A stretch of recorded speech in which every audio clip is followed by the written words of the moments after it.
just like I promised, today's the day that we're drawing our dogs. And this is Griffin. He's our dog. He's old. He's 15 years old, and he's always around too. He's not always helping with art like Emma, but he's a good guy. So, Griffin, you can sit there. All right, so tonight we are going to draw another totem pole of dogs. This is what I showed you we're going to do the other day. Okay, and here is the cat one that we did. So we're going to do the same concept with it. We're going to have a totem pole of dogs. So we're going to start with the same way. We're going to start with an oval on the bottom. We're going to do another one. We're going to do a stack of 4 and another one. And at the top, we're going to do a small one. So here we go. The difference between drawing a dog and a cat is, you probably all know, a cat has the little triangle noses and the dogs have bigger snouts. So we're going to start with giving our dogs ovals for their noses. Okay? We're just going to go ahead and put those all in. It's going to be close to the bottom. Now, the next thing that we do know about dogs is they have those white, bigger,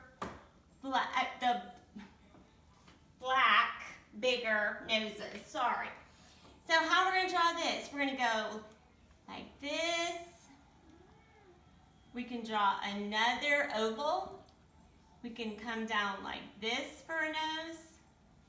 We can color it in so it has a shiny spot. And all of a sudden we have a black shiny nose. Their mouth split down and they have the backwards J and the J also, but the whole nose part is bigger. So then you know that the bridge of their nose is a little bit longer, so we can have like a little wrinkle here so it looks like the edge of their nose. And we'll give our guy eyes. I think they look good sleeping, because if they weren't sleeping, they probably wouldn't be this still. So my guy's sleeping. We can do eyelashes just like we did for our cat. Okay. Down here, you know that the dog has his little bottom lip. Okay. And the difference too about dogs is that they have bigger paws. So we can just make bigger semicircles so it can look like his paws are in front of him. We can give him his nails. And then the next thing we need on our dog is some ears. There's all sorts of different dogs. I'm going to give this guy really long ears.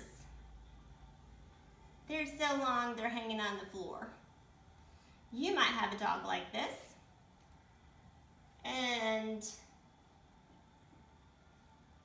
now we have our little sleepy guy. Okay? We've got one dog. You can go back in and shade this. You can make it look like it has darker ears. The face could be white. If you want him to have some wrinkles, he can have that. If you can see his paws, you can just close that up so he has his arms. And we have one dog. Moving up to the second one's going to be the same concept. You're going to go, here's another way to draw a nose. Start up at the top like this, come down, go up, kind of like an M. Okay, and we have another nose. Most dogs' noses are black or brown, so when you get to the coloring part, you would shade it in. Okay, then we go to make his mouth again. We're going to do his split and his split. And let's say this guy, you can see his little spots and his whiskers. Okay? If you want this guy to be sleeping, same thing. We can give him some fur tufts here.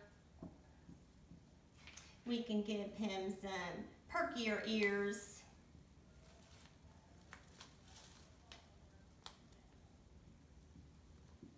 Okay, these kind of look like Griffin's ears. Sometimes I think he looks like he has ponytails.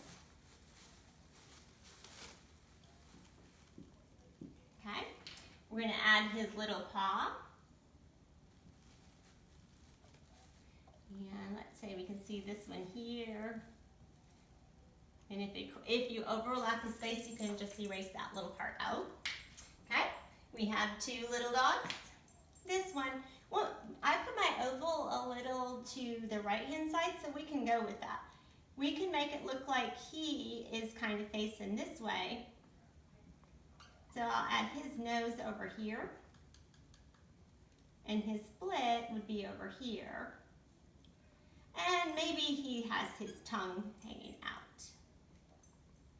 So you can just add all sorts of details to your dogs. And this guy,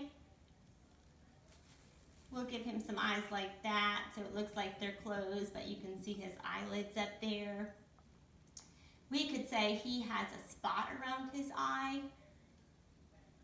if we wanted to give him like some character to it.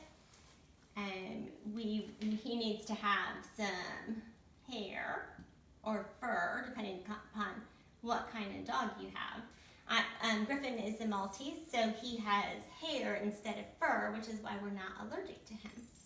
Okay, this guy needs his ear too. And you can be creative with all sorts of dog ears, depending upon what kind of dog you like or what kind of dog you have.